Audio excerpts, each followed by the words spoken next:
শীত কিন্তু প্রায় চলে যাচ্ছে। মনে হলো শীত যাওয়ার আগ মুহূর্তে আরও একবার এই পিঠাগুলো বানিয়ে ফেলি। আর আমার বাচ্চারা এই পিঠাগুলো খুবই পছন্দ করে। বিশেষ করে ওদের কথা চিন্তা করে আর কি বানিয়ে ফেললাম, কারণ শীত তো প্রায় শেষ আর কি। আর ভাবলাম আপনাদের সাথেও শেয়ার করি, কারণ এই পিঠাগুলো কিন্তু আমি খুবই ভালো বানাতে পারি। আর যে কোনো চাউলের গুঁড়া দিয়ে কিন্তু এই চিতই পিঠা আমি একদম পারফেক্ট বানাতে পারি।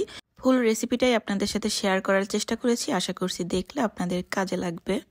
এই পিঠাগুলো বানাতে কিন্তু যে কেউই পারবে, শুধু সাধারণ কিছু টিপস ফলো করলে সবাই কিন্তু বানিয়ে নিতে পারবে। তো ফার্স্টেই আমি এখানে দুধ নিয়েছি, তো দুধে আমি এই পিঠাটা ভিজাবো আর কি।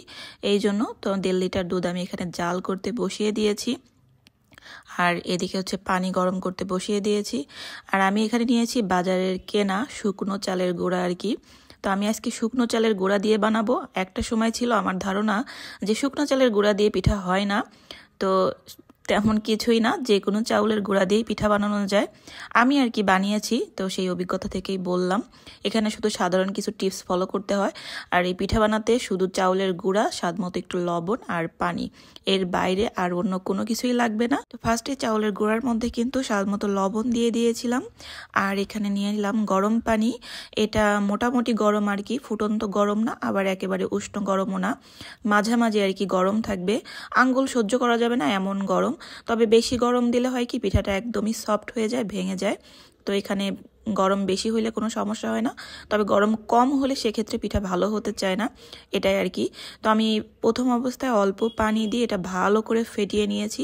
আর এই ফেটতে ফেটতেই দেখা যায় একদম লিকুইড হয়ে আসবে আর কি, ভালো করে ফেটিয়ে নিতে হবে।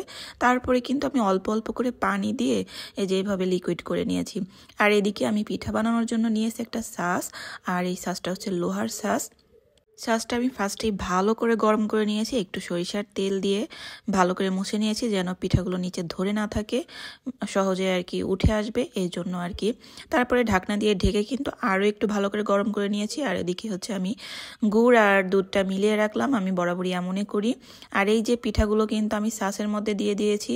চুলার জাল থাকবে একদমই মিডিয়াম, হাই হিট বা একদম কম দিলেও কিন্তু সেক্ষেত্রে পিঠা ভালো হতে চায় না। আর এই পিঠা ভালো খারাপ হওয়ার মধ্যে সাধারণ কিছু টিপস থাকে, যেগুলোর কারণেই কিন্তু পিঠা ভালো বা খারাপ হওয়ার সম্ভাবনা থাকে। আর এই পিঠাগুলো কিন্তু একদিন বানালেই যে একদম ভালো হয়ে যায় তা না। আমি কিন্তু অনেকবার চেষ্টা করেছি, ফার্স্টের দিকে আমি কিন্তু ভালো পিঠা বানাতে পারতাম না। এখানে আরেকটা কথা বলি, এই যে পিঠার যে গোলাটা, এটা কিন্তু খুব বেশি ঘন হলে সেক্ষেত্রে পিঠা ভালো হয় না, বা একেবারে পাতলা হলেও কিন্তু সেক্ষেত্রে পিঠা ভালো হতে চায় না। তো যখন মনে হবে যে না পিঠা ভালো হচ্ছে না, সেক্ষেত্রে যদি মনে হয় যে না গোলাটা হচ্ছে একটু ভারী, তো সামান্য একটু পানি মিলিয়ে আবার একটু দিয়ে দেখবেন যে কেমন হয়। যাই হোক, আমার এবছরে দুধ চিতই বানানো শেষ করলাম।